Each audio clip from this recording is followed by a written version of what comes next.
Collector SP conference में मुख्यमंत्री विष्णुदेव साय ने कानून व्यवस्था की समीक्षा की, अपराधों पर सख्त कार्रवाई के दिए निर्देश। मुख्यमंत्री श्री विष्णुदेव साय ने कलेक्टर एसपी कॉन्फ्रेंस के दौरान प्रदेश में कानून व्यवस्था की समीक्षा करते हुए अपराधियों पर सख्त कार्रवाई और पुलिस सुधार पर जोर दिया। उन्होंने निर्देश दिए कि नशे और भूमाफिया के खिलाफ व्यापक अभियान चलाया जाए, जिससे अपराधियों में कानून का भय हो और पीड़ितों को त्वरित न्याय मिल सके।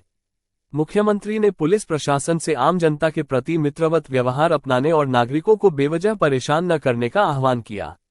उन्होंने पुलिस थानों का वातावरण ऐसा बनाने पर जोर दिया जिससे आम नागरिकों का पुलिस पर विश्वास बढ़े और उन्हें सहयोग की उम्मीद हो।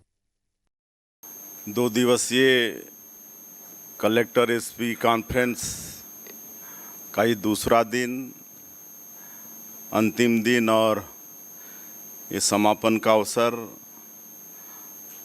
और हम लोगों के बीच उपस्थित हमारे प्रदेश के CS Shri Amitabh Jain ji, ACS home Shri Manoj पिंगवा जी, हमारे प्रदेश के डीजीपी श्री जुनेजा जी, हमारे तीनों CM secretary P Dayanand ji, Basava Raj ji, Rahul Bhagat ji और सभी अधिकारीगण। आज 13 सितंबर है।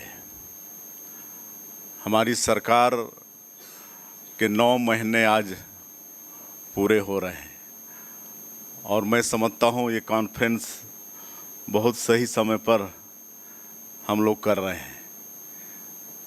2 दिनों तक बड़ी सार्थक चर्चा हुई है और आप सभी लोग यहाँ पर प्रदेश के वरिष्ठ अधिकारी उपस्थित हैं और मैं कह सकता हूँ कि आप सब लोग सरकार की 2 आँखें हैं, 2 कान हैं और 2 हाथ हैं। और ऐसे वरिष्ठ अधिकारियों के बीच अपने आप को पाकर मुझे अत्यधिक प्रसन्नता हो रही है। 2 दिनों तक बड़ी सार्थक चर्चा हुई है और अभी आप लोग सीएस साहब का भी मार्गदर्शन सुने हैं, एसीएस होम का भी सुने हैं, हमारे डीजीपी साहब का भी सुने हैं।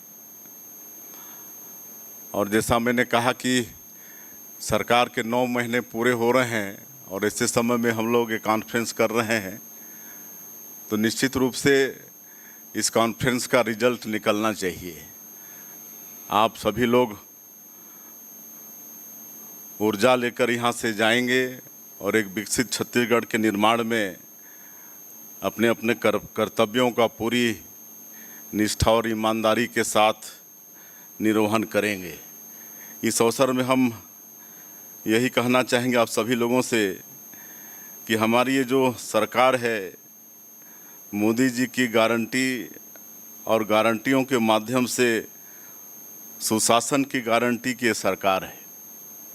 सुशासन का अर्थ है कि शासन की नीतियों और योजनाओं का लाभ अंतिम पंक्ति के अंतिम व्यक्ति को भी पारदर्शी, भ्रष्टाचार मुक्त, सहज रूप से, सम्मान के साथ और सुरक्षा के माहौल में मिले, जिससे उसके जीवन की समस्त मूलभूत ज़रूरतों, स्वास्थ्य, शिक्षा, मकान, रोजगार, सांस्कृतिक पहचान और सुरक्षा की उपलब्धता सुनिश्चित हो। और यह तभी संभव होता है जब शासन और प्रशासन का केंद्र बिंदु जनता का हित होता है। संबंधित सभी लोग स्वयं को जनता का सेवक मानते हुए पूरे समर्पण, मेहनत और ईमानदारी से अपने कर्तव्यों का निर्वहन करते हैं। लोकतंत्र में कानून का शासन होता है, अर्थात कानून के समक्ष सभी लोग बराबर हैं। अतः अपने कर्तव्यों का निष्पादन व्यक्ति को विधि के अनुरूप करना चाहिए। इस संदर्भ में किसी भी प्रकार के अनुचित दबाव से परे हटकर विधि की मंशा के अनुरूप कार्य करना चाहिए। जिला शासन और प्रशासन की एक महत्वपूर्ण इकाई है तथा कलेक्टर और एसपी इसके महत्वपूर्ण अंग हैं।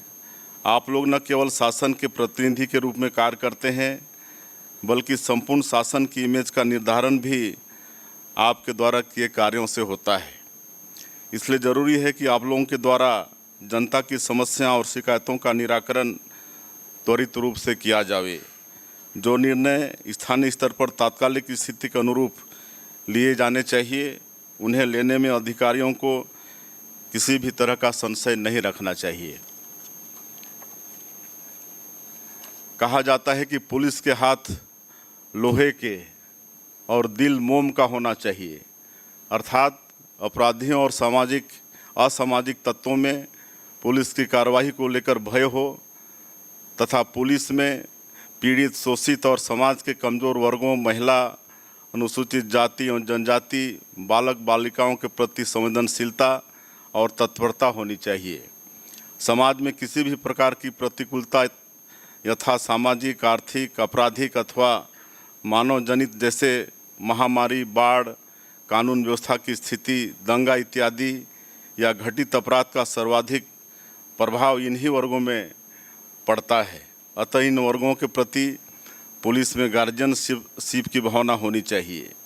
समाज में पुलिस की सफलता तभी मानी जाती है जब जनता में सुरक्षा की भावना हो, महिलाएं अपने आप को सुरक्षित महसूस करें, आम नागरिक में पुलिस के प्रति भय या नकारात्मकता छवि न हो और अपराधी पुलिस से डरे।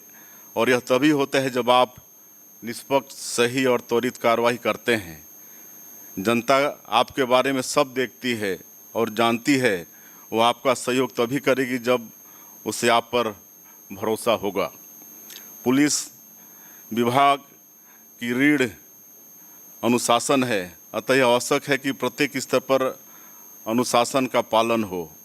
अनुशासनहीन कर्मचारियों पर त्वरित एवं सख्त कार्रवाई होनी चाहिए।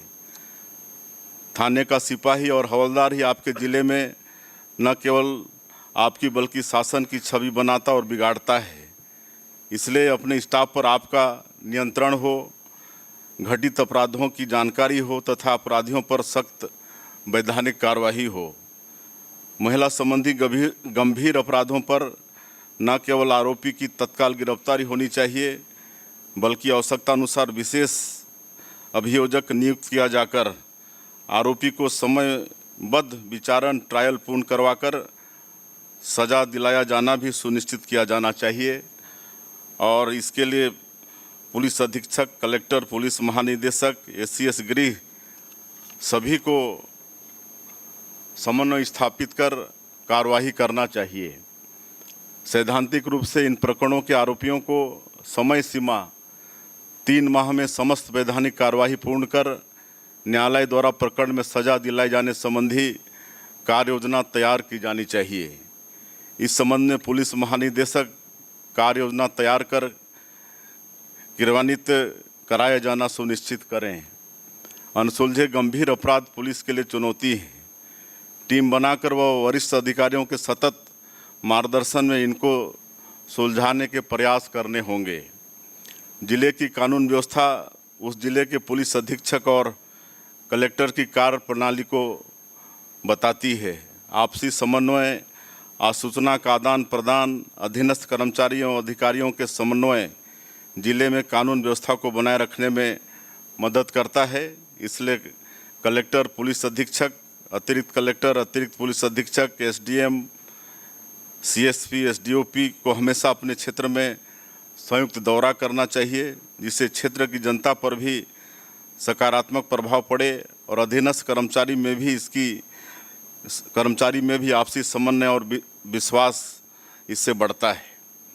विगत दिनों जिला दुर्ग में सट्टे संबंधी अपराध, जिला बिलासपुर में अवैध शराब विक्रय में संलिप्तता तथा जिला शक्ति में गांजे संबंधी अपराध में संलिप्तता पर पुलिस कर्मचारियों के विरुद्ध बर्खास्तगी की कार्रवाई की गई है। ऐसे कर्मचारी जो गलत कामों में लिप्त हैं, अपराधियों का साथ देते हैं, उनके विरुद्ध तत्काल सख्त कार्रवाई की जानी चाहिए। पुलिस को अपना काम बिना पक्षपात, लालच, भय या किसी के प्रभाव में आए बिना निष्पक्ष रूप से करना चाहिए। अवैध शराब, सट्टा, मादक पदार्थ, जुआ के विरुद्ध जीरो टॉलरेंस के साथ काम करें। जिस जिले में ऐसी शिकायतें मिलेंगी उसके लिए पुलिस अधीक्षक जिम्मेदार माने जाएंगे।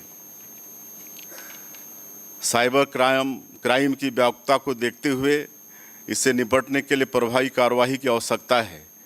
जन जागरण के साथ इन अपराधों पर नियंत्रण के लिए पुलिस को सक्षम बनाने के लिए आवश्यक प्रशिक्षण एवं संसाधन उपलब्ध कराया जावे। इसी प्रकार अवैध धर्मांतरण जनता के बीच असंतोष का बड़ा कारण है। इस पर भी प्रभावी वैधानिक कार्रवाई की आवश्यकता है। नारकोटिक संबंधी अपराधों में प्रारंभिक बिंदु से लेकर अंतिम बिंदु तक सभी कड़ियों को जोड़ते हुए समस्त संबंधितों के विरुद्ध प्रभावी कार्रवाई की जावे। अभी कुछ कार्रवाई हुई है जिसे आगे बढ़ाए जाने की आवश्यकता है। नशा हमारी भावी पीढ़ी के लिए अत्यंत ही नुकसानदायक है, जिस पर नियंत्रण बहुत ज़रूरी है। सड़क दुर्घटनाओं में होने वाली मौतें भी चिंता का बहुत बड़ा कारण है, जिस पर प्रभावी कार्ययोजना बनाकर दुर्घटनाजन्य स्थानों की पहचान कर आवश्यक कार्रवाई की जावे। प्रतिबंधात्मक कार्रवाई विशेषकर जिला बदर के प्रकरणों में कलेक्टरों से भी अपेक्षित है कि समय सीमा में आदेश प्रसारित करें। आदेश केवल कागज़ पर ही न रहे वरन उसका पालन सुनिश्चित होना चाहिए।